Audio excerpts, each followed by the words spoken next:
वंदे मातरम। मैं डिमांड करता हूं सीधी भारत सरकार से, राज्य सरकारों को इंस्ट्रक्ट करें और सबसे पहले भारत सरकार को एक निर्णय लेना पड़ेगा। Students rights protection and safety act, फिर से रिपीट करता हूं, students rights protection and safety act, इसको कैसे कर सकते हैं? मेरे सीधी सी बात है, क्योंकि मैं हमेशा कहता हूं यह सिर्फ मुद्दा खड़ा करना एक बहुत बड़ी बात है, क्योंकि शुरुआत वहां से होती है, लेकिन सॉल्यूशन क्या है? हम सीधे सॉल्यूशन की बात करते हैं। वायलेंस की बात है तो सबको पता है मैं क्या वायलेंस के किस लेवल पे मैं बात कर सकता हूं, कितना वायलेंट में एक्चुअल आपको पता ही होगा, नहीं है तो चलिए उस पर छोड़ते हैं। लेकिन ये इतना जो दिल्ली में हुआ है, मैं उन स्टूडेंट्स के साथ हूं, उन सभी परिवारों के लिए अगर मुझसे कुछ मदद हो पाएगी मैं हमेशा खड़ा हूं। लेकिन ये जिम्मेदारी ये किसकी है? तो हम जो article 21, what does it clearly mentions? It guarantees the right to life and personal liberty, जीने का अधिकार। अब हम बात करते हैं, अगर मैं कोई एक्ट सुझाव कर रहा हूं, अगर मैं किसी कानून की बात कर रहा हूं, तो मैं उस पर बगैर स्टडी के, मैं चाहता तो एक भड़काने वाला एक वीडियो बहुत पहले डाल सकता था, किसी को जिम्मेदार ठहरा सकता था, लेकिन फिर हम में और नेताओं में क्या फर्क रह गया? इतना ध्यान रखिएगा, जिम्मेदारी आप ध्यान रखिएगा, ये यहां वहां घूमती रहेगी। स्टेट उस पर डालेगी, मेयर विधायक पे विधायक, सांसद पे सांसद, केंद्र सरकार पे केंद्र सरकार, राज्य सरकार, फिर एलजी, ये पूरा एंगल चलता रहेगा, फिर सीएम, ये सब आ जाएगा। सीधी सी बात करते हैं, सिर्फ दिल्ली की बात नहीं है। अगर इन 3 बच्चों की हत्या हुई है, और ऐसे कितने बच्चे हैं, कोठारी वाला भूल गई कि जो दिल्ली में हुआ था, वहां पर तो बच्चों को कूदना पड़ा था बिल्डिंग से, आग लगी थी जब, उसके बाद भी कुछ नहीं हुआ। क्या इसके बाद कुछ होगा? नहीं होगा, वो एक बात अलग है, लेकिन हम क्या कर सकते हैं? मैं बच्चों आपके साथ हूं, और अगर नहीं होता तो मैं सभी पूरे कोचिंग माफिया के खिलाफ ये बात नहीं कर रहा होता।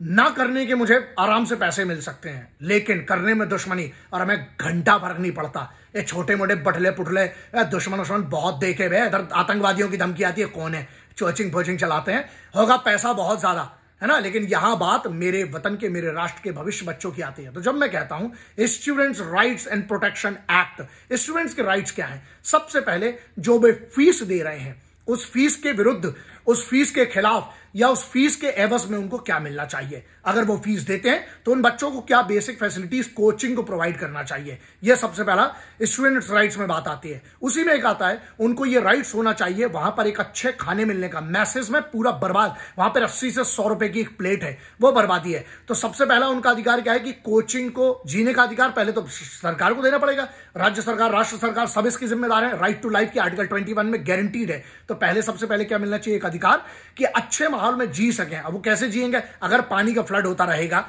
ऐसे माहौल में जिएंगे बच्चे? ये सिर्फ दिल्ली की बात नहीं, पूरे भारत के हर कोचिंग माफिया के खिलाफ बोल रहा हूं मैं।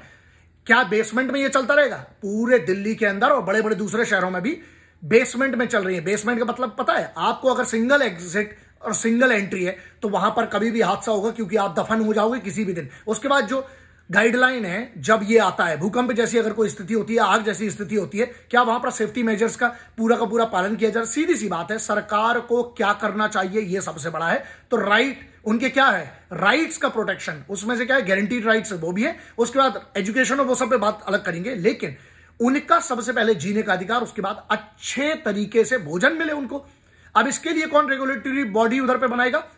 बच्चे 80 से 100 रुपए में कचरा, उसमें बहुत गंदी गंदी बेकार सी चीज मिलती, खाने की कोई क्वालिटी नहीं है। उसमें एक और चीज आती है, वहां पर एक पूरा का पूरा ब्रोकरेज माफिया है, वहां पर एक पूरा का पूरा ये पीजी माफिया है। उस पर क्यों कोई बात नहीं कर रहा है? सरकार की जिम्मेदारी नहीं है क्या इन बच्चों के लेके? अभी यहां पर ये मेरा सवाल सीधा है, भाजपा, आम आदमी, कांग्रेस, समाजवादी, सबसे ये सवाल है, क्यों बाजू में है संसद, क्यों नहीं इस पर मिलके डायरेक्ट बात करके? सीधी सी बात है ना, आप प्रॉब्लम्स किसी से मत जाइए। किसी ने एक बात कही कि बच्चों के लिए कोई वो नहीं है, इस पूरे ये बगैर डायरेक्शन के एक उनने आंदोलन शुरू किया गया। पागल हैं आप लोग। ये जो उम्र में है ना, अगर मैं इनकी उम्र में होता तो मैं भी यही कर रहा होता। ये बात ध्यान रखिएगा। लाला लाजपत राय साहब से जब कहा था गांधी जी ने कि आप इनका समर्थन क्यों करते हो, अरे ये तो गरम दल वाले हैं, तो लाला लाजपत राय साहब ने एक बात कही थी, और वो ये कही थी कि अगर बाल गंगाधर तिलक दोनों थे वहां पर, उनने एक बात कही थी कि अगर मैं भगत सिंह, सुखदेव, राजगुरु की उम्र में होता, चंद्रशेखर आजाद की उम्र में होता, तो मैं भी वही करता और वैसा ही होता गरम दल का। तो इन बच्चों को जब तक वो वायलेंस नहीं करते हैं, पीसफुल मार्च, पीसफुल प्रोटेस्ट कर रहे हैं, उनका अधिकार है। क्यों नहीं मिलने जा रहे अधिकारी? आप लोग एक काम करिए, उनके रिप्रेजेंटेटिव छोड़िए। आपके पास तो पूरी सुरक्षा है, आप बच्चों से डर गए क्या? डर गए तो बहुत अच्छी बात है, ये तो अच्छी बात है, क्योंकि डरना चाहिए आपको। इनके सिर्फ आपको लग रहा है एक वोट, लेकिन मैं एक वोट की बात नहीं कर रहा हूं। इनका सिर्फ एक वोट नहीं है, वो उन माँ बाप की सोचिए आपने, अगर आपके बच्चों के साथ होता है। मैं सबसे सवाल पूछ रहा हूं, नेताओं से, ब्यूरोक्रेट से, जितने इसके पूरे पूरे सर्कल में, और यहां नहीं, दिल्ली में नहीं, पूरे भारत के हर कोने में, अगर ये आपके बच्चे के साथ होता तो आप क्या करते? चुप बैठते? आपने तो तबाही या बवाल मचा दिया होता ना, और मीडिया से लेकर सब उसका साथ दे रहे होते। तो यहां पर फिर से सॉल्यूशंस पे आते हैं। प्रॉब्लम सबको पता है, नहीं है पता तो फिर आप मुर्दे हैं, सिर्फ सांस लेती हुई एक लाश चल रही है देश में, उससे मुझे बात करने का कोई शौक नहीं। बच्चों, आपके लिए मैं आपके साथ हूं, मैं आपको वो सुझाव देता हूं, लिखित में लाइए, हर चीज को लिखित में लाइए, सर्वोच्च लेटर पे। आप महामहिम को लिखिए, प्रधानमंत्री जी को लिखिए, शिक्षा मंत्री। यहां पर एक और सवाल आता है, ये किस मंत्रालय में आएगा कोचिंग में से? ये तो निर्धारित करना पड़ेगा ना, क्योंकि 18% अगर जीएसटी ली जा रही है, जो केंद्र सरकार के पास जाती है, राज्यों के पास जो पहले हुआ था, तो बांट के आप जिस भी, जहां भी जो टैक्स लग रहा है, कुछ राज्यों के पास जाता है, कुछ केंद्र सरकार के पास जाता है। अगर एजुकेशन पर 18% फीस है, किसके पास जाती है वो? उसका जिम्मेदार कौन है? वो जो 18% टैक्स लिया जा रहा है, उसके बदले में क्या? तो यही तो है ना, स्टूडेंट्स प्रोटेक्शन, उसको आप कवर कीजिए। सीधी सी बात है, इसमें कोई लाग लपेट नहीं है, सीधा मुद्दा है, सीधा उसका सॉल्यूशन है। प्रॉब्लम ये है, प्रॉब्लम सबको पता है, नहीं है तो जाइए आप अपने रिप्रेजेंटेटिव्स को भेजिए, या आप खुद जाइए, बच्चों से बैठ के बात करिए। वहां पर अपने बच्चे हैं, वो हमारे घर के, आपके घर के बच्चे हैं, पता नहीं आपके घर के हैं कि नहीं, मेरे घर के तो हैं। वहां पर जाइए, उन बच्चों से बात करिए। और बच्चों, आपको किसी ना, कोई नेता की, और कोई आपके आगे खड़ा होके, ध्यान रखना, अगर 1000 शेरों को एक गधा लीड करेगा तो वो गधे के जैसा व्यवहार करेंगे। आप सब शेर कैसे, जब मैं शेर कहता हूं, शेर का मतलब एक एटीट्यूड होता है, ये वाली बात नहीं है जंगल वाला रूल। सिंपल, मैं ये नहीं कह रहा हूं कि आपसे आप कोई वायलेंट हाथ में ले, बिल्कुल नहीं ले सकते आप, क्योंकि आप पढ़े लिखे, आपका जीवन बर्बाद होगा अगर आप कोई भी इलीगल एक्टिविटी करेंगे। पीसफुल मार्च है और इसकी बहुत बड़ी ताकत है। मुझ तक बात आई, मैं चाहता तो इस पर रिएक्ट कर सकता था, लेकिन मैंने कहा पहले समस्याएं समझे। मैंने कम से कम 30 से 40 कॉल किए होंगे उन संबंधित लोगों से बात करने के लिए, जो समस्याएं हैं, ग्राउंड लेवल पर क्या प्रॉब्लम है। सबसे पहले राइट टू लाइफ, इन बच्चों को वहां सेफ्टी का माहौल होना चाहिए। ये कैसे वहां पर जिए, मतलब अब एक और बातें आती है, जो ऑटो का फेयर है, जब पानी भर जाता है, अपनी मनमर्जी से 100-200 रुपए लेते हैं, 2 किलोमीटर का, 1.5 किलोमीटर का, इस पर किसकी जिम्मेदारी है? तो ऑटो फेयर भी इसका एक हिस्सा है। उसके बाद किस प्रकार का खाना उनको मिलना चाहिए, वहां की रेगुलेटरी बॉडी कौन होगी, जिम्मेदार कौन है, इनको किस प्रकार का भोजन, रहने की व्यवस्था उनकी सही होना चाहिए। उसके लिए आपको पीजी माफिया को टाइट करना पड़ेगा। ब्रोकर्स का 11 महीने का यहां पर एक अग्रीमेंट करवाते हो, 10% वहां पर हाइक दे देते हैं। लेकिन एक बात बताइए, हाइक तो दे रहे हो, 10% आप ले रहे हो, वहां पर प्लाईबोर्ड से लगे हुए हैं, प्लाईबोर्ड बेसमेंट में बच्चे रह रहे हैं, प्लाईबोर्ड में, जहां का 8 से 10 से 15 हजार रुपए किराए लेते हैं। कल को अगर आग लग जाती है, सेफ्टी मेजर्स फॉलो किया जा रहा है, उसकी कोई गाइडलाइन है? ये गाइडलाइन कौन निर्धारित करेगा? सरकार निर्धारित करेगी। आप, सीधी सी बात है, कानून बनाइए। इसीलिए कह रहा हूं, फिर से 25 बार रिपीट कर रहा हूं, बच्चों आप भी लिखिए इसमें, ये आपकी जिम्मेदारी और आपको ये आपका हक है, ये students rights protection and safety act. और उनके बाद, मैं अभी पहले ही सेक्शन में हूं, दूसरे सेक्शन में आऊंगा जो सेफ्टी एक्ट है। अब आता हूं जो उनके राइट्स और क्या क्या है। उनके राइट्स में एक बड़ी चीज और आती है, वो ये है कि यदि कोई कोचिंग उनकी जो उनसे पैसा ले रही है, उसके बदले में क्यों नहीं इनको इंश्योरेंस मिलता है? 4000 रुपए का आता है, 5000 रुपए का आता है। ग्रुप इंश्योरेंस होगा तो और सस्ता होगा, इनका इंश्योरेंस क्यों नहीं होता है? और जिन बच्चों के साल भर में, एक सिंपल सी बात है, 2.5 लाख रुपए, 2 से 2.5 लाख रुपए इनकी फीस लगती है। उसके बाद उन बच्चों को 25 से 30 हजार रुपए आसानी से चले जाते हैं, कमरे का, खाने का, रुकने का। कई बच्चे तो ऐसे हैं जो एक समय का खाना खाते हैं, माँ बाप से कर्जा, उनके कर्जा कुछ अधिकतर किसानों के और मध्यम वर्गीय और न्यूनतम मध्य वर्ग से आते हैं। वहां से बच्चे जो आ रहे हैं, आप सोचिए, लोअर मिडिल क्लास का बच्चा है, वो अगर किराया, कर्जा लेकर आए हैं, कैसे बच्चे किस बदतर हालत में रह के पढ़ते हैं, इसलिए कि वो कुछ बन पाए। क्योंकि अगर उनके ही गांव में और उनके ही जगह पे अगर इतना काम होता तो वो अपने गांवों से, अपने शहरों से क्यों आते?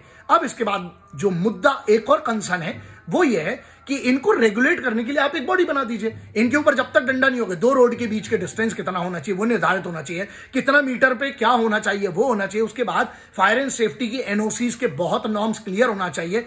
इसके बाद अधिकारी क्यों नहीं सैक होते हैं, जो जिम्मेदार हैं इसका जो चालान करने के लिए, जो इस पर आने के लिए। जब एक बच्चा, अभी एक बच्चे का पैर फिसलता है, गेट को पकड़ता है, नंगे वायर वहां पर लटक रहे हैं करंट के कारण, वो बच्चे की हत्या होती है। लेकिन अगर उस समय हमने इसका निदान किया होता तो आज ये नहीं होता। मैं चाहूं तो इसमें यह भी बोल सकता हूं कि बच्चों, आप सब, मैं सिंपल सी बात कर रहा हूं, ये पढ़े लिखे बच्चे हैं, ये कोई गुंडे टुच्चे टपोरी नहीं है जिनको आप लोग, कुछ लोग इनको ट्रोल कर रहे हैं, मीडिया वाले, या कुछ लोग बता रहे कि ये वायलेंट हो रहे हैं। बेवकूफ हो तुम लोग फिर इस बात के लिए। ये बच्चे, इनको इनके अधिकार पता है, इनको इनके अधिकार मत बताइए, उनको उनके अधिकार पता है। आर्टिकल 19 में कहा, एबीसीडी में क्या क्लियर कट लिखा हुआ है, कैसे मार्च किया जाता है, कैसे आप शांतिपूर्ण प्रदर्शन कर सकते हो, क्या क्या कर सकते हैं। यहां मुद्दा उससे बड़ा है, उनको मत बताइए, अपनी जिम्मेदारियों का पालन कीजिए। आपने सही समय पर, अगर मीडिया ने सही समय पर सवाल उठाए होते, आज बवाल मत, ये तो करना है, बात अलग है टीआरपी के लिए, लेकिन सही समय पर अगर आपने किया होता, भारत के ऐसे सिर्फ दिल्ली नहीं, हमने उन बच्चों की हत्या के लिए इंतजार किया, सब जिम्मेदार हैं उसके, आप भी जिम्मेदार हैं। और मैं भी अपने आप को इसलिए मानता हूं और मैं कह रहा हूं कि मैं भी इसका जिम्मेदार हूं। मैं ना कोचिंग चलाता हूं, ना मैं कोई ऐसी ट्यूशन देता हूं, ना मेरा इससे कोई लेना देना, लेकिन मैं उन बच्चों के परिवार, अपना परिवार मानता हूं, इनको अपनी औलाद जैसा मानता हूं, इसलिए वही आवाज उठा रहा हूं जिससे आगे किसी की औलाद के साथ कुछ ना हो, अपने बच्चों जैसा। और जिस दिन जरूरत पड़ेगी इन बच्चों को, मैं साथ में खड़ा था हर चीज में, चाहे कानूनी मदद लगेगी उसके लिए, चाहे किसी भी चीज के लिए, मैं वहां पहुंच जाऊंगा। आज इसलिए नहीं क्योंकि मुझे पता है कहीं ऐसा ना हो जाए कि उससे हटके हमारे जाने से हम पर फोकस आ जाए, हमको इनका मीडिया का फुटेज नहीं चाहिए, ठीक है, लेकिन मैं साथ हूं इसीलिए ये कर रहा हूं। अब आते हैं सेफ्टी। सेफ्टी का सिंपल सा है, इंश्योरेंस कोचिंग की जिम्मेदारी होना चाहिए। मेस के पैसे, अगर मेस के खाने से किसी बच्चे के साथ कुछ होता है, उसको बीमारी होती है, इसका जिम्मेदार कौन होगा? वो मेस वाले। वहां पर अगर किसी बच्चे की छत गिरती है, अगर वहां पर कोई हादसा होता है, उसके लिए ब्रोकर को भी जिम्मेदार बनाइए, क्योंकि वो भी इसका पैसा लेता है, ब्रोकर माफिया है वहां पर, उससे पूरा का पूरा पैसा लिखित में एक बार करवा दिया, निकल गए। उसके बाद अगर ड्रेनेज होते हैं, इसके लिए कौन जिम्मेदार? पूरी गाइडलाइन बनाइए, सिंपल सी बात है, आप इस पर कानून बनाइए। जब तक कानून नहीं बने और कानून का जो पालन ना करे उस पर आप सीधी कार्रवाई कीजिए। और इसमें मैं कहता हूं, बहुत बड़ी मांग कर रहा हूं, इस पर सीधे राष्ट्रद्रोह का मुकदमा लगना चाहिए। नई न्याय दंड संहिता आई है, लाइए उसमें एक नया कानून। और अभी सीधी सी बात है, आपके पास अधिकार है, अभी संसद भी चल रही है, इस अभी है ना, इसमें पक्ष और विपक्ष की बाद में फैसिलिटी ढूंढ लेना, चुनाव आएंगे कर लेना आराम से, हिंदू मुस्लिम सिख ईसाई, उस समय कर लेना पूरी जात पात की सब जितने हंगामे हैं। लेकिन एक बात बताओ, इसीलिए तो संसद है ना, एक दिन में संसद में कितना खर्चा चलता है और चर्चा क्या होती है वो भी देखना है। इन बच्चों को कल ये अधिकारी बने ना बने वो एक अलग बात है, उनकी मेहनत पर निर्धारित करता है। ये बच्चे यहां पर ना बहुत इंस्पायर होके आते हैं, क्यों? क्योंकि वो अपने गुरु से मार्गदर्शन लेने आते हैं। और मैं इन गुरुओं को ढंग से गाली भी दे सकता हूं, लेकिन एक बात कहना चाहता हूं, आप गुरु हैं, ये आपकी जिम्मेदारियां। इतने बड़े बड़े गुरु जो उधर पे बैठे हैं, जो बकैती करते हैं इंटरनेट पे, आपको खुद के दिल में और खुद को शर्म नहीं आई? फिर आप अपने आप को गुरु मत कहिएगा। आप लोग दल्ले हो, फिर भांड हो साले तुम लोग। क्यों? क्योंकि फिर तुम कोचिंग माफिया का एक हिस्सा हो। अगर गुरु होते तो इन बच्चों के साथ खड़े होते। फर्क ये नहीं पड़ता कि आप किस फील्ड के गुरु हैं। ये बच्चे ना आपके लिए आपके पैर छूते हैं। जब आपका कोई पैर छूता है ना, जरा पढ़े लिखे लोग हैं आप, हमारी संस्कृति के हिसाब से समझिएगा।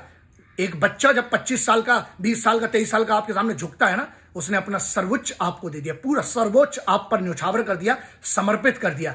और जब उसकी जान जाती है तो आप अपने कमरों से निकल जाते हैं, है ना, आप कोई बात नहीं करते हैं। और जब फटती है तो दो चार बेवकूफी टाइप के स्टेटमेंट देते हो। इन बच्चों को आप ये कह रहे कि संगठित नहीं है, ऐसा है, अपनी पे आ गया ना युवा, एक दिन में ना, कोचिंग बहुत छोटी चीज है, तख्त पलट सकती है। ये युवा की शक्ति है, इसको चैलेंज मत करिए आप। और जो कर रहे हैं इंटरनेट पे बैठ के पैसे दे दे के, और सेम ग्रुप वाले हैं, गैंग वाले, यहां ये है, निवेदन है आपसे, आप लोग गुरु हैं, आइए इन बच्चों का समर्थन कीजिए, ना कि इनका मोरल डाउन कीजिए और इनका अपमान कीजिए। और अब इसमें एक चीज और आती है आखिरी में, इसकी फिर से मैं रिपीट कर रहा हूं, students rights protection and safety act लाइए। उसमें मेरे कुछ सुझाव है, मेरे सुझाव बिल्कुल मत माने, उससे कोई फर्क नहीं पड़ता। मैं तो फिर आगे और इस पे बात करूंगा और बातें करूंगा, लेकिन उससे बड़ी बात यह है, एक प्रॉब्लम थी, सबसे प्रॉब्लम पे बात करें। मैं कह रहा हूं प्रॉब्लम नहीं, सॉल्यूशन क्या है, समाधान पर बात कीजिए। क्योंकि अगर आप समस्या पर सिर्फ बात करते हैं तो आप खुद एक समस्या है। समाधान यह है, एक कानून बनाइए, बच्चों से पूछ के बनाइए। मेरे सुझावों को मानना नहीं मानना बात आपकी मर्जी है। मैंने अपना मेरा जो आर्टिकल 51 में है ना, जो फंडामेंटल ड्यूटीज मैं वो निभा रहा हूं, और वही बच्चे जो वहां पर बैठ के धरना निभा रहे हैं, हमारी सबकी जिम्मेदारी, हमारी सबकी ड्यूटी है।